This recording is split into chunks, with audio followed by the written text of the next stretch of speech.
Okay, we're in Voyage to the Bottom of the Sea, Season 4.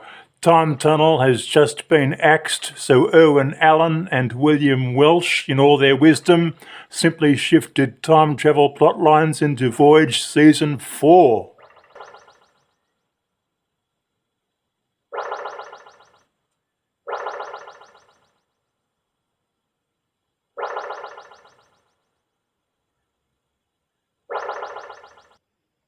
It was just another day on submarine Seaview when Admiral Nelson, played by Richard Basehart, in the middle there, he was kidnapped by a time traveller and taken to the distant future. That's the time traveller on the left, played by John Crawford. John Crawford had also played a guy interested in time in Lost in Space's Time Merchant episode.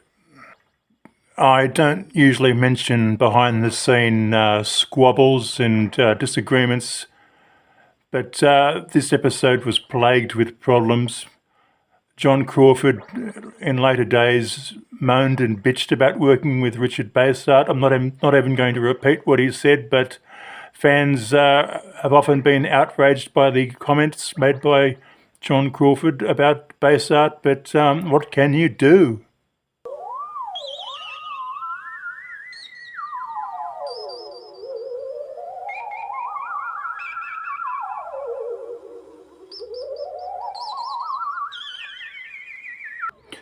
This episode has one of the greatest plot lines in the history of science fiction. In the distant future, the government has demanded that everybody is required to have a hobby. That is brilliant. That is absolutely brilliant. That's what I'm doing now. My hobby is 1960s, 1970s science fiction. It keeps me occupied. It keeps my brain stimulated. We all need a bloody hobby. So in that case, in that area at least, this episode is an absolute brilliant bit of science fiction. Brilliant, but not totally original. The episode is basically a remake of a time tunnel episode titled The Kidnappers.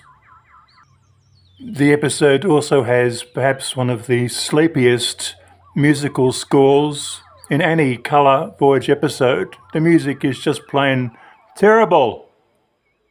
But the magic of the Voyage to the Bottom of the Sea TV series is there is always something to look at, something to listen to, some little aspect of the episode that sort of draws you in. With a very few amount of dud episodes, Voyage is an absolute block. But I think there were about 9 dud episodes, but other than that, Voyage is invincible. It's just a knockout television series, even in those last 2 seasons that so many people like to criticise.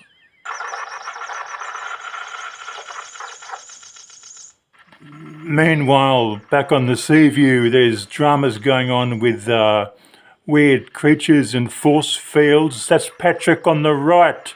Patrick making yet another one of his appearances in Voyage. He was all over the Irwin Allen world in the 60s and 70s. He was even in Beyond the Poseidon Adventure in 1979. Patrick stayed with Irwin, the guy on the right in red. Patrick was a never-ending worker for Irwin Allen. Time Lock is not perfect, but I certainly do like it. Stu from Australia, signing out.